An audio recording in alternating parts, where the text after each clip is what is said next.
Welcome to పుడమి TV news bulletin. ముందుగా headlines. Hanamkonda జిల్లా నూతన కలెక్టర్గా బాధ్యతలు చేపట్టిన పి ప్రావీణ్య ఐఏఎస్.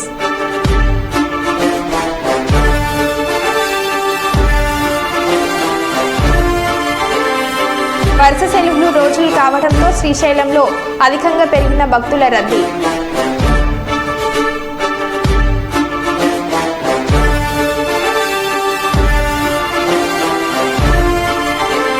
తెలుగు రాష్ట్రాలలో బక్రీద్ సందర్భంగా మసీదులలో ప్రత్యేక పూజలు.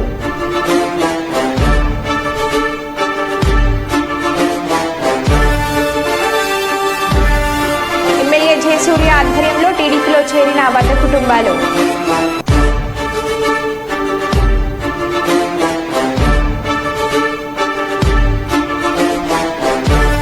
మీడియా సమావేశం నిర్వహించిన మచిలీపట్నం బార్ అసోసియేషన్ సీనియర్ మరియు జూనియర్ న్యాయవాదులు.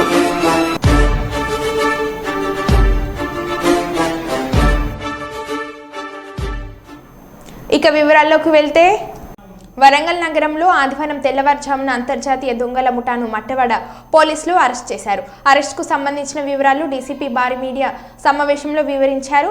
నిందితులు వరికుప్ల దశరథం, దుర్గా సందాష్, మహమ్మద్ జబీర్, కౌశెట్టి రాకేష్ అనే 4 వ్యక్తులు ఒక ముఠాగా ఏర్పడి గత కొన్ని సంవత్సరాలుగా తక్కువ సమయంలో ఎక్కువ మొత్తంలో సంపాదించాలని దురుద్దేశంతో తెలంగాణ, ఆంధ్ర, కర్ణాటక రాష్ట్రంలో ఆర్థిక ఇబ్బందులతో పెద్ద వాహనాలు అమ్ముకుంటున్న యజమానుల నుంచి వాహనాలు కొని వాటికి సంబంధించిన ఫైనాన్స్, ఈఎంఐ కడతారని నమ్మించి మోసపూర్వకంగా వాహనాలను ఇతర ప్రాంతాలకు స్క్రాప్కు ముంబైలోని కొంతమంది వ్యక్తుల ద్వారా విదేశాలకు ఎగుమతి చేస్తున్నారు. గతంలో హైదరాబాద్ నుండి 16 కేసులలో జైలుకు సైతం వెళ్ళగా తిరిగి మరల బయటికి వచ్చి పద్ధతి మార్చుకోకుండా అదే విధంగా నేరాలకు పాల్పడుతున్నారు. సుమారు 4,30,00,000 విలువ చేసే వాహనాలు అమ్మారని విలేకరుల సమావేశంలో డీసీపీ బారి వెల్లడించారు.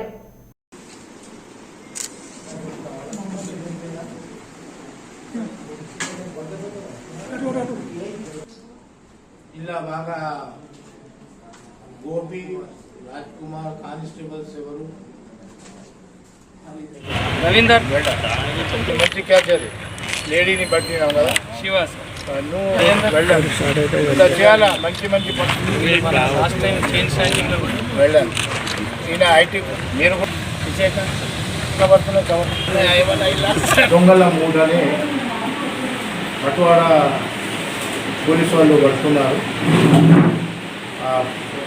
ఇక్కడ ఎస్హెచ్ఓ గోపి, ఆయన ఎస్ఐ ఆయన టీం, మన నందిరామ్ ఆధ్వర్యంలో బాగా కష్టపడ్డారు. ఈయన ఈ వరికుప్పల దశరథ్, ఈ గ్యాంగ్ పైన చెప్పిన 1, 2, 3 దుర్గం సందేశ్, కాశెట్టి రాకేష్, వీళ్ళు ఏదో గ్యాంగ్. వీళ్ళు ఈ పెద్ద 10 టైర్స్ లారీలు, జేసీబీలు, చైన్ మషీన్లు వీళ్ళు ఫైనాన్స్ మీద తీసుకుంటారు. తీసుకొని ఫైనాన్స్ కట్టని స్థితిలో ఉన్న వాళ్ళని వీళ్ళు ఐడెంటిఫై చేస్తారు. వీళ్ళు గతంలో కూడా వీళ్ళు అరెస్ట్ అయినారు. సిసిఎస్ హైదరాబాద్ 98 కేసెస్లో అరెస్ట్ అయినారు. అది ఐడెంటిఫై చేసి వాళ్ళ దగ్గర పోయి ఈ వెహికల్ నేను కొనుక్కుంటా, నేను మీ ఈఎంఐ కట్టుకుంటా అంటే వాడికి పాపం అవసరం ఉన్నవాడికి వాడు చేస్తా అంటే వాడికి ఒక 2 లక్షలు 3 లక్షలు మనకి అవసరాన్ని బట్టి ఆ వెహికల్ వ్యూలాన్ని బట్టి అడ్వాన్స్ ఇస్తారు. అడ్వాన్స్ ఇచ్చి వాడికి ఒక ప్రామిసరీ నోట్ రాసి ఇస్తారు. మేము మీ ఈఎంఐ మేము కట్టుకుంటాం అంటే వాళ్ళు నమ్ముతారు. నమ్మేసి వాళ్ళు అన్ని ఒరిజినల్ పేపర్స్ వీళ్ళకి ఇచ్చేస్తారు. ఆ ఒరిజినల్ పేపర్స్ తీసుకున్న తర్వాత అప్పటి నుంచి గాయబైపోతాడు. గాయబై ఈ మూట బాంబే ఇలా కాంటాక్ట్ బాంబేలో తీసుకోపోయి ఇచ్చేస్తే, బాంబేలో ఒక గ్యాంగ్ ఉంది, అది మేము ఐడెంటిఫై చేయాలి, ఫర్దర్ ఇన్వెస్టిగేట్ చేయాలి. అక్కడ తీసుకుంటే అక్కడ బాంబే నుంచి ఇది విదేశాలకు పోతున్నాయి. 3 వెహికల్స్ విదేశాలకు పోయింది, నెదర్లాండ్, కంబోడియా, సౌత్ ఆఫ్రికా. మన దగ్గర ఉన్న జేసీపీ, కీసరకు ఉన్న జేసీబీ 2 జేసీబీలు సౌత్ ఆఫ్రికా పోయింది. అక్కడ బై బోట్, బై షిప్, ఎందుకంటే ఒరిజినల్స్ ఉన్నాయి కాబట్టి వాళ్ళకు కూడా కొనేటోళ్ళకు కూడా కొంచెం నమ్మకం వస్తుంది. మొహమ్మద్ జాబీర్ అనేది స్క్రాప్ బిజినెస్ హైదరాబాద్. కొత్త లారీలు, కార్లు తీసుకోపోయి అక్కడ చెప్తే వాడు దానికి స్క్రాప్ చేసి పారేస్తాడు. బయట 6 monthsలో 21 అఫెన్సెస్ చేసి 21 అఫెన్సెస్ మొత్తం మన ఆంధ్రప్రదేశ్, కర్ణాటక, మహారాష్ట్ర అన్ని చోట సేమ్ మోడల్స్ ఆపరండి. గతంలో కూడా సేమ్ పద్ధతిలో చేసిండు, ఇప్పుడు కూడా అదే పద్ధతిలో చేయడం జరిగింది. ప్రస్తుతం మన దగ్గర 5 ఇన్నోవా క్రిస్టా కార్, ఒకటి స్విఫ్ట్ డిజైర్, 1 2 3 4 టోటల్ 5 వెహికల్స్ మన దగ్గర ఉన్నాయి. తర్వాత అనంతపూర్లో మనం సీజ్ చేసినాం, ఒక టిప్పర్ ఉన్నది. తర్వాత ఒక చైన్ మషిన్ ప్రోక్లైన్ 50 lakhs వర్త్, అది కూడా మనం సీజ్ చేసి అక్కడ తీసుకురావడం కష్టంగా ఉన్నది, అది అందుకే అక్కడ పెట్టడం జరిగింది. అది కూడా కేసులు ఇంకా చాలామంది పోలీస్ ఆఫీసర్స్ స్టేట్ నుంచి అప్రోచ్ అవుతున్నారు. మాకు కూడా మా ఏరియాలో ఇట్లా మోసాలు జరిగినాయని అక్కడ నుంచి కూడా పిటిషనర్స్ వస్తున్నాం. అది కూడా మేము మా కేసులో యాడ్ చేస్తున్నాం. వాళ్ళకు కూడా సలహా ఇచ్చి ఆ కన్సర్న్ పోలీస్ వాళ్ళకు కూడా మేము మాట్లాడి వాళ్ళకు కూడా కేసు రిజిస్టర్ చేయమని చెప్తున్నాం. వైఎస్ఆర్ మాజీ ఎమ్మెల్యే వెంకటగౌడ వాళ్ళ అనుచరులు కలిసి కంకర ఫ్యాక్టరీ శ్రీ వెంకటేశ్వర అటువంటి వాహనాలు వచ్చి మిషనర్స్ను తరలించినారు. జరిగిన విషయం పాలమనేరు పోలీస్ స్టేషన్ వారికి రాతపూర్వకంగా స్వయంగా కంప్లైంట్ ఇచ్చాము. ఎమ్మెల్యే వెంకటేష్ గౌడ్ మీద శ్రీ వెంకటేశ్వర కంకర ఫ్యాక్టరీ చేసిన అతని అనుచరుల మీద క్రిమినల్ కేసు నమోదు చేయాలని ఫిర్యాదు చేశాం. 4 సంవత్సరాల నుండి పై పనులు ప్రభుత్వం జీఎస్టీ ప్రభుత్వానికి కట్టాం. అలాగే తన ఎమ్మెల్యే మాజీ వెంకటగౌడ తన అనుచరులతో వద్ద నుండి ఫోన్ చేసి చంపేస్తానని బెదిరిస్తున్నారని, తనపైన ఏదైనా జరిగిన పూర్తి బాధ్యత మాజీ ఎమ్మెల్యే వల్ల తన పోలీసులతో తన రచన కల్పిస్తూ కోరుతున్నామని వారు తెలియజేశారు.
చేస్తున్నాం. అవునా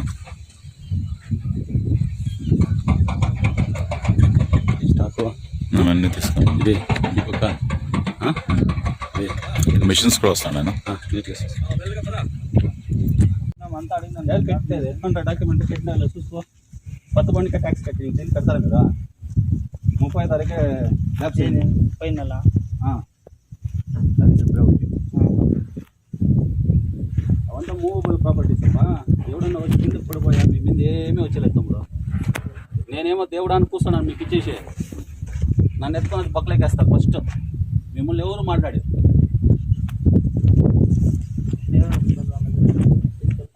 డిటాచీలు ప్రిఫర్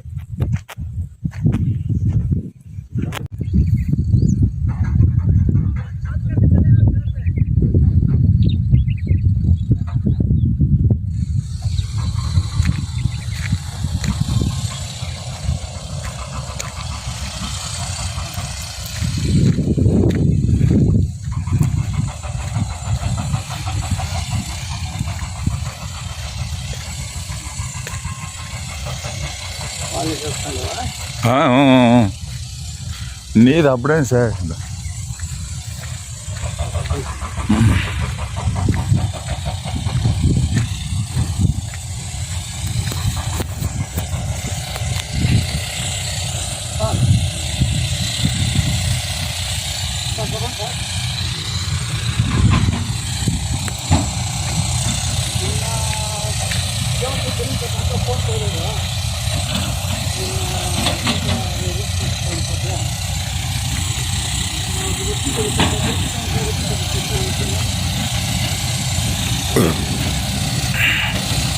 లేదు లేదు లేదు లేదు నేను వచ్చిండేది ఏమంటే డైరెక్ట్గా వచ్చి గురుబాబుకి వచ్చి టైల్స్ ఏమో పంపిస్తారు.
పశ్చిమ బెంగాల్ న్యూ జల్పాయిగూడిలో 2 రైళ్లు ఢీకొన్న ఘటనలో 5 చనిపోయినట్లు డార్జిలింగ్ ఏఎస్పీ అభిషేక్ రాయ్ వెల్లడించారు. 20 నుంచి 25 మంది గాయపడినట్లు, కొందరి పరిస్థితి విషమంగా ఉందని తెలిపారు. ఘటనా స్థలంలో పరిస్థితి చాలా తీవ్రంగా ఉన్నట్లు పేర్కొన్నారు. కాంచనార్జు ఎక్స్ప్రెస్ రైలును గూడ్స్ ఢీకొన్నట్లు ఆయన తెలిపారు. మృతుల సంఖ్య పెరిగే అవకాశం ఉన్నట్లు తెలుస్తుంది.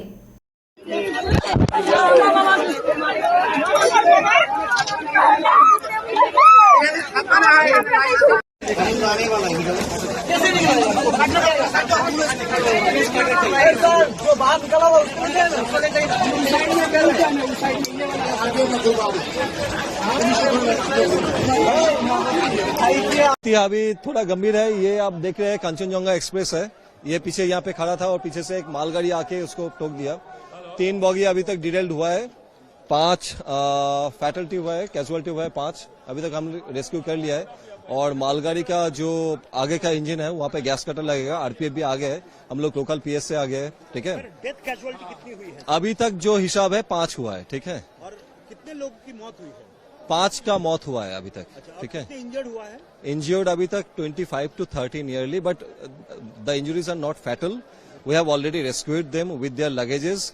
एवं एखाने हम लोग लोकल का एम्बुलेंस भी हम लोग अरेंज कर चुके हैं। ठीक है, वो जो पैसेंजर्स है हम लोग उन लोग को बाहर निकाल के एक यहाँ पे एक मदरसा में कैंप भी सेटअप किया है, वहाँ पे लेके जा रहे हैं और वहाँ से फिर आगे बास लेके एनजीपी तक लेके जा रहे हैं। कैसे हुआ था सर इंसिडेंट? कैसे हुआ था? इंसिडेंट पीछे से मालगाड़ी आके ये कंचनजंगा जो एक्सप्रेस है, मालदा कंचनजंगा एक्सप्रेस है, इसको पीछे से कॉलिशन हो गया। ठीक है, उसके बाद थैंक ये इंसिडेंट हुआ। यू। या सर आपका सर, सर, मैं दार्जिलिंग। और आपका नाम सर? अभिषेक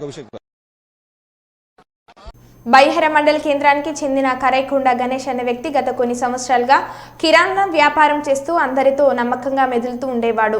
మండల కేంద్రంలో సుమారు 200 మంది రైతులు, డ్వాక్రా మహిళలు, చిరు వ్యాపారులు కూలీల వద్ద అప్పులు తీసుకొని నెల వడ్డీలు చెల్లిస్తూ వచ్చాడు. గత 2 నెలలుగా అప్పులు ఇచ్చిన వారు డబ్బులు అడగగా రేపు ఇస్తా అంటూ దాట వేస్తే వచ్చేవాడు. ఈ నెల 8వ తేదీన ఇంటికి తాళం వేసి తిరుపతికి వెళ్తున్నామని చెప్పి వెళ్ళాడు. వారం రోజులైనా తిరిగి రాకపోవడం, ఫోన్ స్విచ్ ఆఫ్ రావడంతో ఉండడంతో అనుమానించిన బాధితులంతా అతని ఇంటి వద్దకు చేరుకొని ఆందోళన చేపట్టారు. అనంతరం మహబూబాబాద్ జిల్లా ఇల్లందు ప్రధాన రహదారిపై రాస్తా రోకో చేపట్టి నిందితుని పట్టుకొని న్యాయం చేయాలంటూ నినాదాలు చేశారు. దీంతో ఇరువైపుల ట్రాఫిక్ నిలిచిపోయింది. ఈ విషయం తెలుసుకున్న పోలీసులు రాస్తా రోకో వద్దకు వచ్చి మీరంతా నిందితుడిపై ఫిర్యాదు చేస్తే అతన్ని పట్టుకొని న్యాయం చేస్తామని హామీనిచ్చారు. దీంతో రాస్తా రోకో విరమించి పోలీస్ స్టేషన్ కు తరలి వెళ్లారు అందరూ.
పోతేనే వెళ్ళే పరిస్థితి ఉంది బజార్లో మొత్తంలో.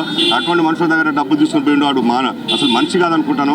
సరే నమ్మించి ఇచ్చారు, జరిగిందేందో జరిగిపోయింది. ఈరోజు మీరు రిక్వెస్ట్ చేసేది ఏంటంటే అధికారులకు గణేష్ అనే అతను ఎక్కడ ఉన్నా కూడా అతన్ని ఎతికించి అతని కుటుంబ సభ్యుల ద్వారా కానీ ఎట్లయినా ఒక పద్ధతి ఏదైతే ఉన్నదో ఎంత వీలుంటే అంత వీలు తీసుకురావచ్చు. ఎందుకంటే పెద్ద పెద్ద ఆర్థిక నేరాలు చేసిన వాళ్ళని తీసుకొచ్చిన సందర్భాలు ఉన్నాయి. మేము ఇచ్చినప్పుడు కనీసం మర్యాద అతను ఎక్కడ ఎవరు ఆయన ఫోన్ నెంబర్ మాట్లాడాలని నెంబర్ ఇచ్చాం. ఒక ఫోన్ నెంబర్ ఇచ్చినాక తెలియదా అండి? ఇవాళ రేపు చాలా ట్రాప్ చేసి రమేష్ నెంబర్ నా దగ్గర ఉంది, రమేష్ నెంబర్ ఇస్తా, రమేష్ నెంబర్కి ఏ నెంబర్లు వస్తున్నాయో తెలియదా? ఆ విధంగా చేసే దయచేసి పోలీసు వారు కంపల్సరీ మాకు ఈ న్యాయం చేయాలి. కంపల్సరీ ఆ గణేష్ను పట్టించిన చాలు మాకు అందరికీ న్యాయం చేయాలని మేము బయ్యారం ప్రజల తరఫున కోరుతున్నాను. నేను ఇచ్చి 3వ నెల నా మనవరాలు కంటి ఆపరేషన్ దాచుకున్నా. నా మనవరాలు పుట్టి గుడ్డి నేను ఎవరికోసారి 3 లక్షలు పెట్టి బాగా చేపించుకొచ్చుకున్నా. ఇప్పుడు జూన్ నెల తర్వాత నేను ఆపరేషన్ పోవాలి. నా పిల్లని ఆ బెస్ట్ బళ్ళోంచి చెలగొట్టి రత్తయ్యాన్ని కాళ్ళు పట్టుకుంటానని నాకు ఇచ్చిన 2వ రోజు నా ఇంటికి 5 సార్లు వచ్చిండయ్యా. ఏనాడు వాడు నా ఇంటికి రాలే. నేను ఈయన కొడుకు నా బిడ్డ ఆపరేషన్ నా పిల్ల ఆపరేషన్కి నేను దాచుకుంటున్నా రూపాయి. నేను పొద్దున్న పోయి చీకడ పడ్డా కొత్తన్న ఎర్ర టెండలో నేను దండం పెట్టిన. నీ కాళ్ళు మొక్కపోయిండు అయ్యా, కాళ్ళు మొక్కపోతే నీ పక్క జరిగిన అంత ఉన్నాడు. నాకు ఈ అప్పులన్నీ తెలవదు.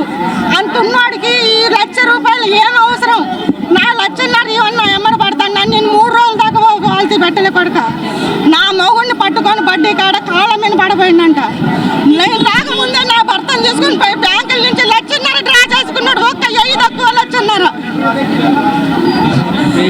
ఇప్పుడు నా మనవరాల ఆపరేషన్కి నేను దాచుకున్నా. నా మనవరాలు పుట్టి గుడ్డి పిల్ల ఇప్పుడు 12 ఏళ్ళు వచ్చినాయి. చేపట్టుకొని తీసుకుపోతున్నా నేను. నా పేరు వీరన్న. నేను కిడ్నీ పేషెంట్ని. కిడ్నీ ఆపరేషన్ చేయించుకుందామని బంగారం తీసుకుపోయి బ్యాంకులో పెట్టి లోన్ తీసుకుందామని పోయినా. ఈయన ఆడికి వచ్చి నేను రేపే ఇస్తాను నాకు ఇయ్యని తీసుకున్నాడు. 5 లక్షలు తీసుకొని ఇక రేపు ఇస్తామా అని ఎందుకు ఇస్తలేమంటే ఒక నెల వడ్డీ ఇస్తలే అది ఇది అని అట్నే ఇక 2 నెలలు అయింది నేను ఇచ్చి. ఆయనకి ఇచ్చి 2 నెలలు.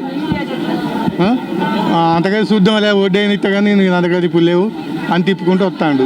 నేను కిడ్నీ ఆపరేషన్ చేయించుకున్నాను. నేను బంగారం పెట్టి తెచ్చిన లోను. ఇప్పుడు అది అటు అయిపోయింది, ఈయన ఇటు అయిపోయిండు. మరి నా పరిస్థితి ఏందో. నేను కిడ్నీ ఆపరేషన్ చేయించుకుందామని బంగారం పెట్టి పైసలు తెచ్చుకున్నా. అవి తీసుకుపోయిండు. నా పైసలు నాకు ఇప్పియాలి. ఎమ్మెల్యే కానీ ఎంపీ కానీ ఎవరైనా కలగ చేసుకొని మాకు న్యాయం చేయాలని కోరుతాను. వరుస సెలవులు రోజులు రావడంతో శ్రీశైల క్షేత్రానికి అధికంగా పెరిగిన భక్తుల రద్దీ. ఆలయ ప్రధాన వీధులు భక్తుల రద్దీతో నిండిపోయింది. శ్రీశైల క్షేత్ర ఔటర్ రింగ్ లో ఎటు చూసిన వాహనాలతో నిండిపోయింది.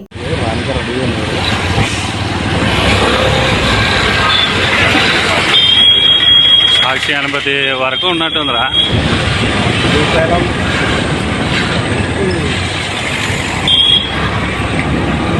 వీళ్ళంతా ఒక వారకు పోతే బైక్లు ఒక్కటి పోతాయి చూడు. కటింగ్ కాడ కొద్దిగా కష్టం.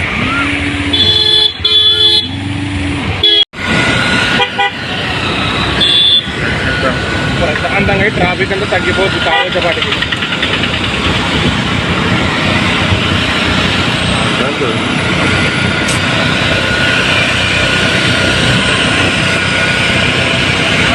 మొక్కదారం వరకు ఉంది. అవతల కొన్ని ఉంటుంది నాకు తెలిసి ట్రాఫిక్. రిటర్న్ పోతున్నాడేమో.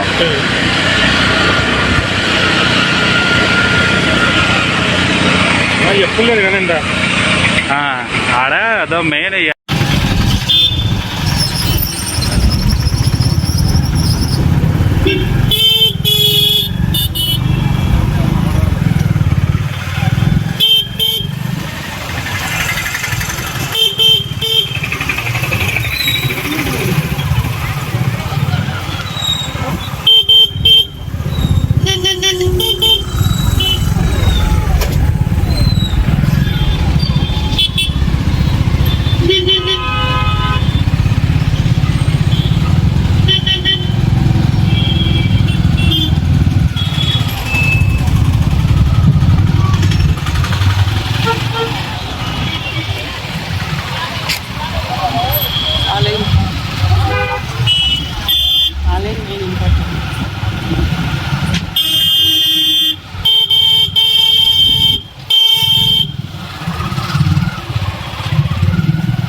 ఖమ్మం జిల్లాలో విచిత్ర సంఘటన. కుస్మాన్షి మండలం కేశవపురం గ్రామానికి చెందిన కట్ట విజయలక్ష్మి 2019 ఏపీ సార్వత్రిక ఎన్నికల్లో చంద్రబాబు సీఎం అవుతాడంటూ కుటుంబ సభ్యులతో ఛాలెంజ్ చేసింది. కాదు జగన్మోహన్ రెడ్డి సీఎం అవుతాడని కుటుంబ సభ్యులు ఛాలెంజ్ చేశారు. కాగా జగన్ ఏపీ సీఎం కావడంతో ఒప్పందం ప్రకారం సొంతూరుకు వెళ్లి విజయలక్ష్మి చంద్రబాబు సీఎం అయిన తర్వాత ఊర్లో అడుగు పెడతానంటూ శబ్దం చేసింది. కాగా ఇటీవల ఏపీ సీఎంగా చంద్రబాబు నాయుడు ప్రమాణ స్వీకారం అనంతరం 5 ఏళ్ల తర్వాత సొంత గ్రామానికి వచ్చిన విజయలక్ష్మి 5 ఏళ్ల తర్వాత స్వగ్రామానికి వచ్చిన విజయలక్ష్మికి కుటుంబ సభ్యులు గ్రామస్తులు ఘన స్వాగతం పలికారు. గ్రామంలోని ఎన్టీఆర్ గ్రామానికి విగ్రహానికి నివాళులు అర్పించి పుట్టింట్లో అడుగుపెట్టిన విజయలక్ష్మి అనంతరం కుటుంబ సభ్యులు గ్రామస్తులు విజయలక్ష్మిని సత్కరించారు.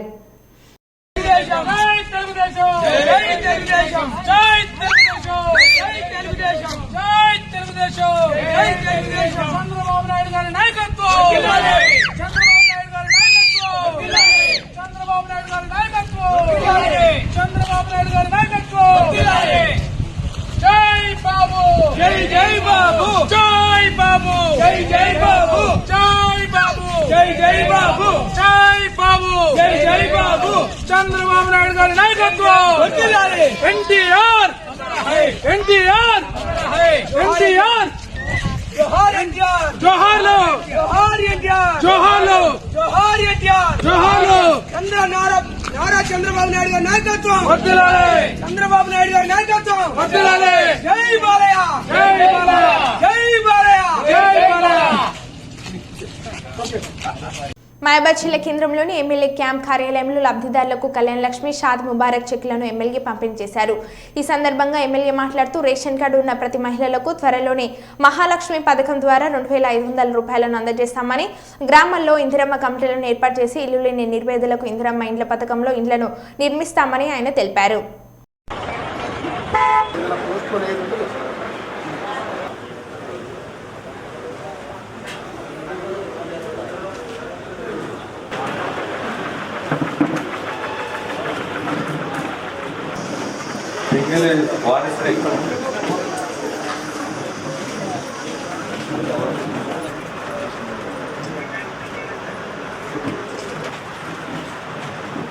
मोहम्मद गौसिया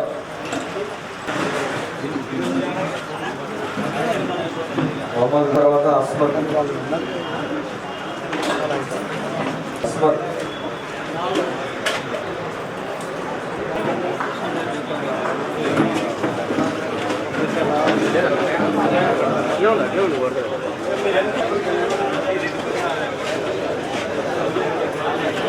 ఈరోజు ఈ చెక్కుల పంపిణీ కార్యక్రమం మనకు ఎలక్షన్ కోడ్ దగ్గర 2.5 మాసాలు ఉండే. ఈ 2.5 నెలల్లో ఏ పని చేయలేకపోయినాం. అందుకే ఈ చెక్కులు ముందే వచ్చినా కూడా మనకి ఎలక్షన్ కోడ్లో వాటిని డిస్ట్రిబ్యూట్ చేయకూడదు, పంచకూడదు అని చెప్పేసి ఈరోజు ఆ చెక్కుల పంపిణీ కార్యక్రమాన్ని పెట్టుకోవడం జరిగింది. కాంగ్రెస్ ప్రభుత్వం ఎన్నో కష్టాలలో ఉండి కూడా మన గత బీఆర్ఎస్ ప్రభుత్వంపై పోరాటం చేసి మన నాయకులు ముఖ్యమంత్రి రేవంత్ రెడ్డి గారు చేసినటువంటి ఎనలేన పోరాటం ప్రజల మద్దతుతోటి ఈసారి మన గద్దెనెక్కడం జరిగింది. కాంగ్రెస్ ప్రభుత్వం ఇచ్చిన హామీలన్నీ నెరవేరుస్తుంది. అదేవిధంగా ముఖ్యంగా నేను గమనించేది ఏంటంటే ఇక్కడ ఉన్నటువంటి ప్రధాన సమస్య రెవెన్యూ సమస్య. తాతల నాటి భూములు మనం చేసుకున్న భూములు పట్టాలు వేరే వాళ్ళ పేరు మీద ఉంది. దానికి ప్రత్యక్ష ఉదాహరణ నేనే. నాకున్నటువంటి 5 ఎకరాల భూమి నేను ఈరోజు వరకు పట్టా చేసుకోలేకపోయినా. ఇలాంటి సమస్యలు అనేక మంది రైతులు అనుభవిస్తూ ఉన్నారు. కాబట్టి మొన్న మన రెవెన్యూ మంత్రి వర్యులు పొంగులేటి శ్రీనివాసరెడ్డి గారు ఎలక్షన్ కోడ్ ముగియంగానే అధికారులను పిలిచి ధరణి పోర్టల్ కమిటీ ఏదైతే వేసిందో వాళ్ళను 10 రోజుల్లోపు గైడ్లైన్స్ ఇచ్చేసి మార్పులు చేర్పులు చేసుకుంటూ రైతులకు ఎటువంటి ఇబ్బంది కలగకుండా ఎవరైతే కాస్తులు ఉన్నారో వారి భూములకు వారికి ఇవ్వాలి అని చెప్పేసి వారు చెప్పడం నిజంగా కూడా చాలా ఆనందకరమైన విషయం. అదేవిధంగా ఇందిరమ్మ కమిటీలు వేసి ఇందిరమ్మ ఇల్లు కూడా నిజమైన పేదవాడు ఎవరైతే ఉన్నారో ప్రతి ఊర్లలో ఇందిరమ్మ కమిటీలు వేసుకుంటూ వాళ్ళ సూచనల ప్రకారం పేదవాడు ఎవరైతే ఉన్నారో పూలు గుడిసి ఉన్నవాడు పెంకుటిల్లు ఇంతకుముందు ఇందిరమ్మ ఇల్లు వచ్చి కూలిపోయిన ఇల్లులు ఏవైతే ఉన్నాయో వాళ్ళందరికీ ఇందిరమ్మ ఇల్లులు 5 లక్షల రూపాయలతో ఇస్తామని చెప్పేసి మేము మేనిఫెస్టో చెప్పడం జరిగింది. అదేవిధంగా ఆ మేనిఫెస్టోలో భాగంగా ఇప్పుడు త్వరితగతిలోనే ఇందిరమ్మ ఇల్లులు కూడా ఇస్తాం. కాంగ్రెస్ పార్టీ అనేక ఇబ్బందులకు గురి చేసింది బీఆర్ఎస్ ప్రభుత్వం. మనం చూసాం అన్ని అప్పుల కుప్పలు చేసి ఖజానా ఖాళీ చేసిపోయినటువంటి బీఆర్ఎస్ ప్రభుత్వానికి ప్రజలు మంచి గుణపాఠం చెప్పిండ్రు.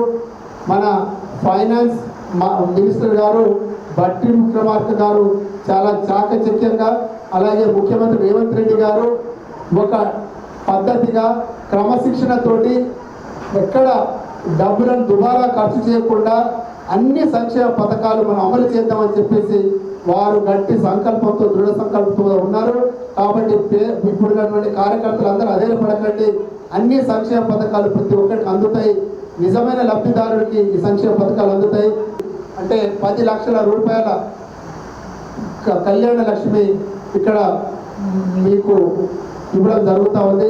కాబట్టి కళ్యాణ లక్ష్మి ఎవరైతే లబ్ధిదారులు ఉన్నారో మన ఎంఆర్ఓ గారు లిస్టు చదువుతారు, దాని ప్రకారంగా మీరు వచ్చి ఈ సంక్షేమ పథకం ఏదైతే ఉందో కళ్యాణ లక్ష్మి మీకు మీ చక్కగా నిజమైన నిరుపేదకు అందుతాయని చెప్పేసి చెప్తూ మరో బులెటిన్లో మళ్ళీ కలుద్దాం. Stay tune.